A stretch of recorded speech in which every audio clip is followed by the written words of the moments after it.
성부 성자 성령께 찬송과 영광 돌려보내세.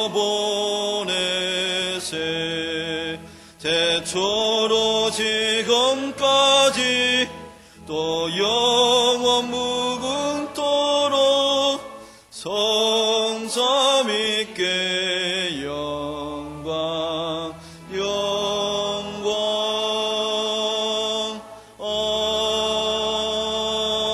아멘.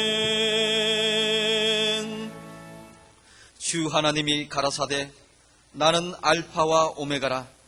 이제도 있고 전에도 있었고 장차 올 자요 전능한 자라 하시더라.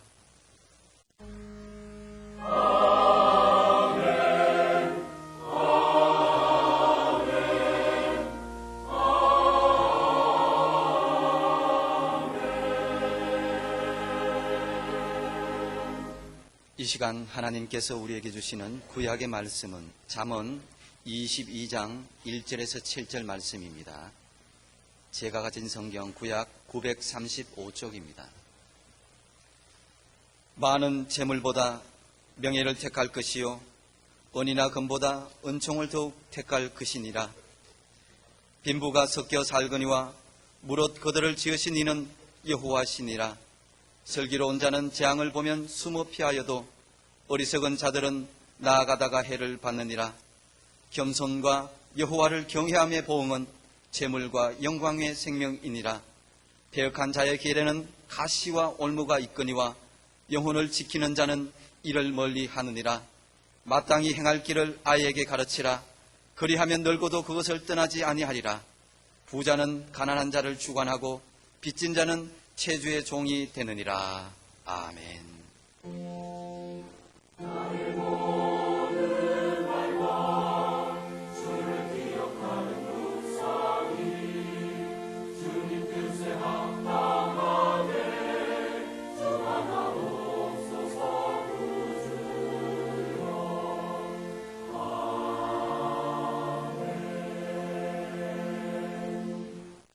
하나님께서 우리에게 주시는 신약의 말씀은 로마서 13장 8절 말씀입니다. 제가 가진 성경 신약 257쪽입니다. 피차 사랑의 빛 외에는 아무에게든지 아무 빚도 지지 말라. 남을 사랑하는 자는 율법을 다 이루었느니라. 아멘. 성도 여러분들께서 기도해 주시고 도와주셔서 은혜롭게 잘 다녀왔습니다. 감사하고요. 지금은 오시는 구세주 예수님 맞을 준비에 힘쓰는 시기입니다. 큰 손님을 맞으려면 치밀하고도 정성 어린 준비가 필수적인데 예수님은 어떤 인물, 어떤 거물과도 비교할 수 없는 분이십니다. 그러면 우리는 예수님을 맞기 위해서 청소를 하겠습니까? 집 안팎을 아름답게 꾸미는데 힘쓰겠습니까? 우리 주님께서는 그런 것을 원하시기보다는 우리의 정리된 바른 삶을 원하십니다. 이런 때에 우리가 특별히 신경 써야 하는 부분이 있습니다. 오늘의 신약 본문 중에서 특별히 상반절을 보시면 피차 사랑의 빛 외에는 아무에게든지 아무 빚도 지지 말라. 그 중에서도 아무에게든지 아무 빚도 지지 말라 하셨습니다. 이것은 누구에게든지 어떤 모양의 빚이라도 지지 말라는 뜻입니다. 부모에게도 빚지지 마십시오. 자식에게도 그 누구에게도 그리고 꼭 현찰이 아니더라도 어떤 형태의 빚이든지 지지 말라는 말씀입니다. 여기에 혹 첨가한다면 어쩔 수 없이 빚을 졌다면 재빨리 갚아라 일 것입니다. 또 오늘의 구약 본문 중에서 7절을 다시 보시면 부자는 가난한 자를 주관하고 빚진 자는 체주의 종이 되느니라. 빚은 예나 지금이나 올무요 구속입니다. 구약시대에는 빚 못 갚으면 채권자의 노예 곧 종이 되었습니다. 종이 되고 나서 뼈 빠지게 종 노릇하면서 무슨 수로 빚을 갚을 수 있겠습니까? 그러다 보니 대대로 종의 신세를 면할 수 없게 됐습니다. 오늘날은 좀 다르지만 빚을 지고 보면 일상생활을 하는데 여러 가지로 불리하기 짝이 없습니다. 그래서 우리 속담에도 빚진 죄인이란 말까지 있지 않습니까? 물질, 재물을 가지고 아름답고 큰 일을 많이 할 수 있는가 하면 그것 때문에 시험 들고 시험 들게도 하고 인격마저 부인당하는 수도 흔한 일입니다.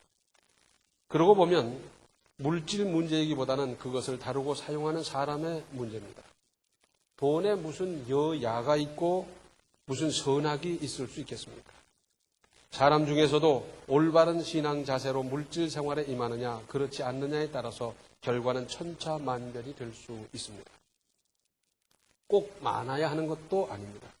정성이 담긴 따뜻한 밥 한 그릇이 사람을 크게 감동시킬 수도 있으나 몇 푼 안 되는 돈 때문에 충격받고 낙심하고 의상하고 우정 깨지고 다투는 경우는 또한 얼마나 많습니까? 사실 사람은 눈을 떠서 감을 때까지 끊임없이 경제와 관계하며 살아갑니다. 아니, 눈을 감고 나서도 경제 생활은 계속돼요. 그래서 난방이 돼야 잠을 잘 거 아닙니까? 우리가 잠을 자고 있는 그 기간, 그 시간에도 냉장고는 가동하고 있는 것, 이것도 경제 아니겠어요? 또 하루에도 수많은 거래를 하며 살아가는데 회사는 제품으로 말합니다. 그래서 그 제품을 보면 그 회사의 실력, 그 회사의 만드는 능력, 그리고 신용, 또 그 회사의 됨됨이 그런 걸 볼 수 있어요. 저 아프리카 구석에 갔는데도 애니콜, SK 그런 거 들고 통하더라고요. 잘 되니까 그러지 않겠어요? 하나님은 그리스도인이 설명하는 것 아니겠습니까? 훌륭한 그리스도인 한 사람이 얼마나 많은 은혜를 끼치고 구원을 이루고 덕을 남깁니까? 그런가 하면 잘못된 그리스도인이 끼치는 악 영향 또한 얼마나 큽니까? 저 사람이 그래도 교회 뭐라는데 그래도 그 사람은 믿을만 하겠지. 그래서 이렇게 좀 빌려줬는데 그러다가 낭패를 본 경우가 얼마나 많습니까? 수많은 그리스도인의 신용 없는 경제 생활로 말미암아 하나님의 영광을 가리고 선한 사람에게 상처 입히고 구원의 길을 가로막고 할 수 있으면 꾸어 쓰지 마십시오. 버릇됩니다. 제가 학교 다닐 때 보면 초등학교 때부터 벌써 꾸기를 좋아하는 사람이 있어요. 그래서 이 사람한테 꾸고 저 사람한테 꾸고 이 사람한테 꾸서 저 사람한테 갚고 그러더니 중학교 가니까 그 단위가 늘어나고 고등학교 가니까 더 늘어나고 지금까지도 맨날 꾸러 다니는 거예요. 버릇됩니다. 3살 버릇 80까지 간다 그러지 않습니까? 어렸을 때 좋은 습관 잘 익히면 평생 좋은 생활하는 건데 어렸을 때 잘못된 습관이 평생 갔을 때 그 인생은 어떻게 되는 겁니까? 어떻게 하면 되겠습니까? 덜 먹으면 되고 덜 쓰면 됩니다. 아끼고 또 아끼면 적은 수입으로도 빚 안 지고 살 수 있습니다. 여기에는 절약을 생활화하는 훈련이 필요합니다. 좋은 것일수록 잘 훈련하면서 익혀나가는 것.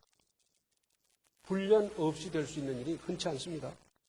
절제하며 사십시다. 어차피 인생은 하고 싶은 거 다 못하고 살도록 만들어진 존재 아닙니까? 그렇다면 일찍부터 절제를 가르치고 절제를 배우고 혹 내가 배우지 못했다고 하면 지금부터라도 실천해야 합니다. 그래야 삽니다. 요즘 집집마다 부모 자식 간에 전쟁이 벌어졌어요. 무슨 전쟁이냐? 휴대폰 전쟁. 얘야, 그 좀 적게 쓰면 안 되겠냐? 안 되는 거예요. 오히려 늘어나네. 그래가지고 휴대폰을 빼앗아 보기도 하고 3만 원 이내에 해라 해서 그런 걸 어떻게 만들어줬더니 또 빙빙 돌려가지고 또 하나 어디 가서 들고 돌아다니고 그러면서 계속 이건 늘어나는데 지금까지 집집마다 전쟁하는 거예요. 자, 휴대폰을 절제 못하는 그 생활이 다른 것도 절제 못하고 절제 못했을 때 그 인생은 어떻게 되는 겁니까? 이것만 문제입니까? 아닙니다. 무력, 정욕, 교만, 경쟁심, 이기심 모두 제어하고 다스려 절제해야 바른 인생, 건실한 신앙 인격으로 살아갈 수 있습니다. 한편 인생 일생을 살아가면서 어떻게 한 번도 안 꾸었으며 살 수 있겠습니까? 어쩌다가 꾸었을 수도 있지요. 문제는 신용입니다. 신용 없이 이 세상을 살아갈 수 있습니까? 어떤 사람이 새벽에 찾아와서 문을 두드리는 겁니다. 급하게 두드리면서 하는 말이 지금 30만 원이 꼭 필요한데 이거 없으면 큰일 난다고 어떻게든지 급히 좀 마련해 달라고. 그래서 뭐 해서 만들어줬는데 그 다음 탁 닦고 그러면 언제 구워 갔더니.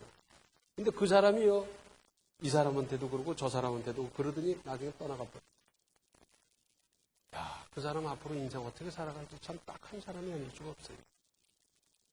그런데 사람이 한 번 속지 두 번 속는 사람이 있습니까?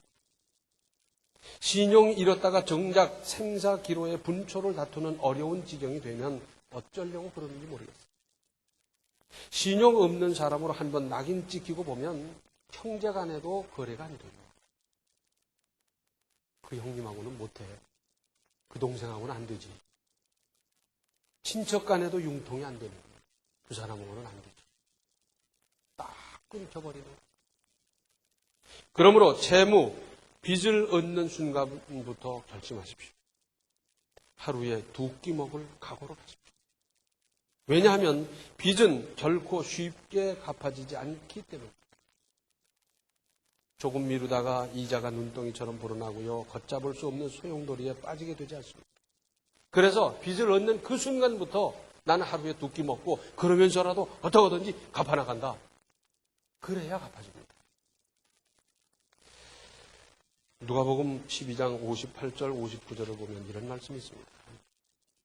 네가 너를 고소할 자와 함께 법관에게 갈 때 길에서 화해하기를 힘쓰라.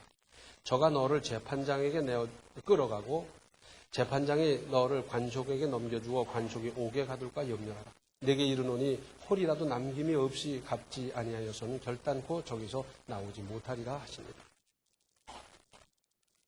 홀이가 뭡니까? 오늘날 우리식으로 말하자면 10원, 20원이에요. 완전한 청산. 부채 청산은 정확하고도 철저하게 할 것을 말씀하신 것입니다. 완전히 갚아 청산한 것과 조금이라도 남아있으면 이건 채무자예요. 그렇죠? 전혀 다릅니다. 신명기 23장 21절을 보면 내 하나님 여호와께 서원하거든 갚기를 더디하지 말라. 내 하나님 여호와께서 반드시 그것을 내게 요구하시리니 더디면 네게 죄입니다. 이 말씀을 확대해 보면 사람과의 거래, 약속, 신용 이거 철저하게 신속하게 잘 지켜라 그 말입니다. 빨리 갚으십시오. 세계에 나가보면 한국 사람 그러면 의뢰 그 사람들이 첫 번째로 떠올리는 건 뭐냐면 빨리빨리. 한국 사람 가는데 쳐놓고 빨리빨리 모르는 사람이 없어요. 그런데 그 빨리빨리는 이런 때 쓰는 겁니다. 대낮게나 서두르지 말고 이런 때 서두르는 거예요. 요즘 그런 말이 있죠. 무담보대출, 신용대출 그래요. 담보 없이도 또 신용거래로 대출해 준다는 겁니다. 그것은 지금까지의 신용상태, 실적, 그리고 앞으로의 가능성을 종합 판단해서 융통해 주는 제도 아니겠어요? 윤복관이라는 청년이 있었습니다. 4.19 전에는 지금보다 취직하기가 훨씬 어려웠습니다. 하늘의 별 따기였어요. 근데 이 청년은 나이가 돼서 군대를 갔는데 해군에 갔고 이분은 미남이고 잘생기고 키도 크고 그러다 보니까 의장대로 갔어요. 그렇죠. 의장대 잘생긴 사람만 가는 거 아닙니까? 해군 의장대는 옷이 하얗습니다. 그래서 요만한 점만 묻어도 탁 털고요. 그러면서 그냥 다림질하기가 바쁘고요. 구두 닦는데 반짝반짝하게 닦고 총 돌리는 거 뭐 그런 연습하고 그러면서 그냥 깔끔하게 지내던 청년인데 제대를 하고 보니 직장이 있어야죠. 아무리 구해도 안 돼요. 그래서 연탄 장사를 했습니다. 자, 의장대와 연탄 장사는 이건 완전히 반대입니다. 그런데 더군다나 비탈진 동네에서 접어지도 않던 지게를 지고 집집마다 연탄 배달을 하는데 보통 힘든 게 아니었어요. 열심히 했어요. 그 모습을 보면서 어떤 사람이 직장을 하나 마련해 줬습니다. 잘 됐다고 그러면서 직장에 들어가서 열심히 일을 하는데 주일이 닥칩니다. 이걸 어떡합니까? 그래서 동료들한테 얘기했습니다. 내가 다른 날 2시간도 좋고 3시간도 좋고 5시간도 좋고 열심히 할 테니까 주일 하루만 좀 할애해다오. 그러다. 그리고 주의를 지키고 직장에 가보니 문제가 생겼어요. 일을 할 때 조를 짜서 하지 않습니까? 그런데 한 사람이 빠지고 보니까 이 다 뒤틀리고 이 조가 뒤틀리니까 다음 조 다 뒤틀리는 거예요. 일이 안 되는 거예요. 이게 한두 번도 아니고 도저히 안 되겠다. 그래서 사표를 내고 나갔어요. 주변에 여러 사람들이 그럽니다. 이 사람아 요새 취직하기가 얼마나 힘든데 무슨 그런 일을 그렇게 하느냐고 야단을 했어요.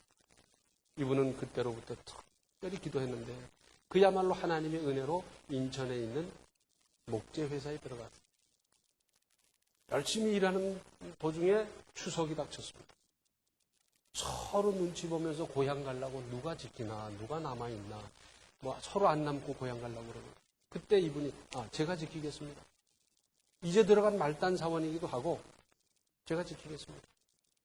그리고는 닷새 엿새 다 고향에 간 그때 자 물건 들어오는 것, 불출하는 것, 뭐 운전하는 것 이것저것 뭐 방일을 그렇게 열심히 했어요. 그러다가 생각이 났습니다. 이러면 되겠네. 그래서 이 고향에 갔던 사람들이 미안한 마음으로 다 돌아오는데 그분들에게 이렇게 얘기를 했습니다. 자, 앞으로 성탄절이 있지, 구정이 있지, 그때마다 연휴가 있는데 그때 어떡할 거냐. 내가 그때 혼자서 지금과 같이 맡아 모든 일을 할 테니까 주의를 지키게 해줄 수 있겠네요. 그래요. 그래서 이분이 추석, 성탄절, 설 하면 닷새 엿새 그 연휴 기간을 혼자서 일을 하는 겁니다. 사장이 안 본다고 뭐 슬쩍슬쩍 하는 그런 일도 없고 정직하게 혼자서 온갖 그 험한 일을 다 뭐 목재 일을 다 하면서 그렇게 보내기를 자그마치 20년 가까이 가족과 함께 추석을 성탄절을 설을 못 보내보기를 20년 가까이 그렇죠. 열심히 했어요. 정직하게 했어요. 믿음으로 했어요. 그러다 보니 대리가 되고 과장이 되고 뭐 쭉쭉쭉쭉 해서 나중에 상무가 됐어요. 그러다가 이분이 오리동에서 목재 회사를 차리게 됐는데 단척이라는 게 있습니다. 짧은 목재들 요만큼 모아놓고 옆집에서 전기불 끌어다 놓고 밤중에 계엄역에 들으면서 그렇게 시작했어요. 그런데 지금은 어떤지 모르겠습니다만 그때 당시는 목재는 사는 거나 파는 거나 전부 현찰이지 외상이 전혀 없었다 그럽니다. 그런데 이 윤상무라는 분이 시작한다. 그리고 소문이 퍼져다 보니 그래? 그럼 내가 좀 도와주지. 3개월은 내 물건 내줄게. 윤상무가 시작하나? 그럼 내가 6개월 돌봐주지. 나는 1년 돌봐주겠네. 그거 가만히 있는데 돌봐달라고 연락한 것도 아닌데 이분들이 그렇게 협조를 해주는 거예요. 의상으로 주는 거예요. 열심히 일하면서 팔고 일을 했어요. 그러다가 1978년 9년입니까? 그때 석유 파동이 대단하게 났었죠. 제가 그때 당시 이제 장로님이 되어 계셨는데 윤 장로님께 물었어요. 장로님 다 이렇게 사업하는 분들 어려운데 어떻게 지나십니까? 저는 괜찮습니다. 어떻게 괜찮습니까? 다른 사람 다 죽겠다고 그러고 뭐 넘어지고 부도나고 야단하는데 어떻게 괜찮습니까? 했더니 이분 이렇게 얘기를 합니다. 저는 아시다시피 다 외상 주고 그래서 제가 했지 않습니까? 그래서 저는 사업하자마자부터 제일 먼저 외상 갚는 것부터 했습니다. 꾸준히 갚고요. 그리고 무슨 빚내서 무슨 융자 받아서 빌딩 짓고 뭐 이런 거 저 하지 않고 그래서 지금 빚이 없고 빚이 없다 보니까 지금 이렇게 어려워도 문제가 없습니다. 아무 문제 없더라고요.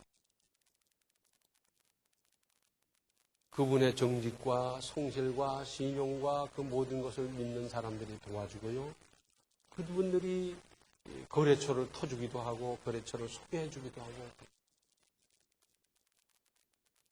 신용이 사업을 신용이 사람을 살리는 모습이었습니다. 신용 불량자가 여기 있습니까? 이것부터 서둘러서 빨리 탈출하십시오. 취직도 그 밖에 불리한 일이 어디 한두 가지입니까?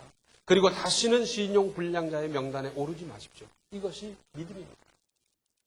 사실은 사랑의 빚도 어떤 모양으로든지 갚는 것이 도리입니다. 부모님께, 선생님께 나의 오늘의 내가 되게 나를 도와주시고 아껴주시고 격려해 주시고 기도해 주시고 기대해 주신 모든 분들께 그 사랑을 갚는 것이 마땅하지 않습니까? 적어도 연말쯤이 되면 한 번쯤 전화라도 드리고 찾아뵙기도 하고 무슨 카드를 하든지 무슨 방법은 얼마든지 있는 것 아니겠습니까? 일본 사람 후지다 덴이라는 분이 유대인과 이제 거래를 많이 하고 그들과 사귀고 쭉 그러면서 그가 책을 썼어요. 근데 그 중에 중요한 대목은 뭐냐? 유대인과 거래하다가 삐끗해서 어긋나고 보면 그 다음에는 세계 모든 유대인과 거래가 안 된다는 거예요. 미국에 있는 유대인과 거래하다가 삐끗했다 그러면 저 불란서에 있는 유대인과 거래하는 건 무슨 상관이 있겠어요? 또 이쪽의 물품과 저쪽의 물품이 전혀 다르니까 거래가 무슨 상관이 있겠어요? 아니라는 거예요. 유대인들은 세계망, 즉 네트워크가 형성되어 있는지 서로 연락이 돼서 예를 들어서 일본 사람 아무개하고는 거래하지 말아봐. 딱 그래서 그 다음 거래를 할 수가 없다는 거예요. 한 번 신용 어기고 보니까 전 세계 유태인과 거래가 안 돼요. 사실은 세계 경제를 쥐다시피 한 것이 유태인이나 다름없는데 그들과 경제 거래를 안 하면서 큰 사업을 한다는 건 상상할 수가 없는 일입니다. 신용은 이렇게 중요합니다. 믿음 좋다는 의미가 도대체 뭡니까? 마태복음 5장 20절을 보면 내가 너희에게 이르노니 너희 의가 서기관과 바리새인보다 낫지 못하면 결단코 천국에 들어가지 못하리라. 서기관과 바리새인의 의는 율법의 의입니다. 그들은 율법 준수에 치중하였으나 사실은 그 율법도 완전히 준수하지 못했습니다. 율법은 죄를 깨닫게 하는 것이고 율법으로는 의롭다함을 받을 사람이 없다고 성경은 말씀하셨습니다. 그리스도인의 의는 믿음으로 얻는 겁니다. 믿음으로 얻는 의입니다. 그러나 분명한 것은 서기관과 바리새인들의 일상생활이 거룩했습니다. 거짓말 시시하게 하고 무슨 거래하는데 지저분하고 이런 일이 없었어요. 그들의 경건생활, 그들의 물질생활, 구제, 봉사활동 이것은 대단한 것이었습니다. 그러니까 그리스도인들이 믿음으로 구원 얻는 것도 사실이지만은 서기관과 바리새인의 그 의로운 삶이 그보다 능가하지 못한다면 천국은 기대하지 말라는 겁니다. 결국 믿음이 좋다는 것은 올바르고 거룩한 세상적인 삶 위에 세워지는 하나님과의 깊은 영적 관계를 이루는 것 아니겠습니까? 우리는 믿음 있는 사람입니다. 우리는 그리스도인입니다. 내가 갚아야 할 것도 있고 받아야 할 것도 있지. 그러면 먼저 갚으십시오. 이것이 믿음 있는 사람이 할 일입니다. 내가 어렵고 힘들고 저거 받아서 갚으면 되겠는 데가 아니라 내가 먼저 갚고 힘들어도 갚고 절약하며 갚고 불편해도 감수하면서 내가 갚고 그리고 하나님께 기도해야 되지 않겠습니까? 하나님, 저도 힘들게 이렇게 갚았는데 저 사람의 마음과 저 사람의 형편을 움직여 주셔서 저도 좀 받을 수 있게 도와주십시오. 이게 맞는 거 아니겠어요? 저는 하나도 안 갚고 그리고 받을 것만 혈안이 돼서 하나님 저 받게 좀 해주세요. 하나님 마음이 움직이시겠어요?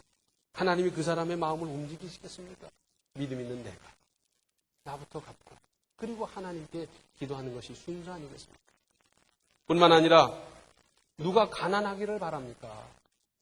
좀 여유 있으면 좋고 풍족하게 살고 싶고 윤택하게 살고 싶고 다 그런 것 다 함께 생각합니다. 그러나 그보다 먼저 바른 물질, 바른 경제 생활이 앞서야 합니다.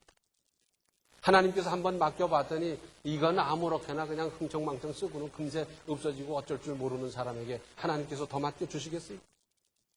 아낄 것은 무섭도록 아끼고 써야 할 곳에는 과감하게 쓸 줄 아는 그리고 이것을 존절하게 조절할 줄 아는 지혜로운 사람을 보면 하나님께서 더 맡겨주실 거예요. 저 사람은 내가 10배를 맡겨드리겠다. 100배를 맡겨도 다 운영할 수 있겠다. 하나님께서 그렇게 마음이 움직이시지 않겠어요? 제 준비는 하나도 안 하고 갚지도 아니하고 경제생활은 엉망진창하면서 하나님 내게 물질을 주시옵소서 되겠습니까? 아름다운 경제생활 잘 하셔서 하나님께서 보실 때 내가 저 사람에게 물질을 맡기면 참 내 뜻대로 잘 쓰겠다.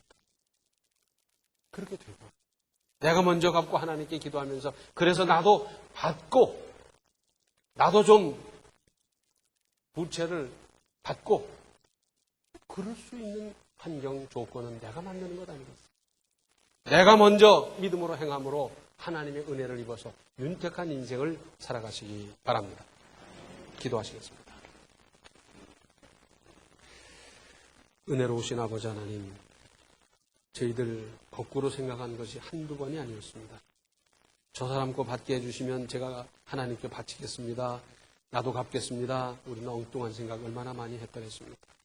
주여, 우리가 경제생활 제대로 잘 감당하게 하여 주시고 지혜롭게 판단하게 하시고 먼저 할 것과 나중 할 것을 잘 분별하게 하여 주셔서 하나님께서 보실 때 참 신뢰할 만하고 믿을 만하고 맡길 만한 우리의 경제생활이 되게 하여 주시고 이 모든 일을 믿음으로 잘 감당해서 주변 모든 사람에게 은혜를 끼치고 덕을 입히며 사는 우리 그리스도인의 삶이 다 되게 하여 주시옵소서. 예수님의 이름 받들어 간절히 기도하옵나이다. 아멘. 그리스도 안에서 사랑으로 교제하며 건실한 경제생활에 힘쓰십시오. 지금은 생명의 주 예수 그리스도의 은혜와 하나님 우리 아버지의 극진하신 사랑과 성령의 감화, 감동, 충만 교통하심이 바른 경제생활로 더 많은 물질의 복을 사모하는 모든 성도들 머리 위에 이제로부터 영원토록 함께 계시기를 간절히 축원하옵나이다. 아멘.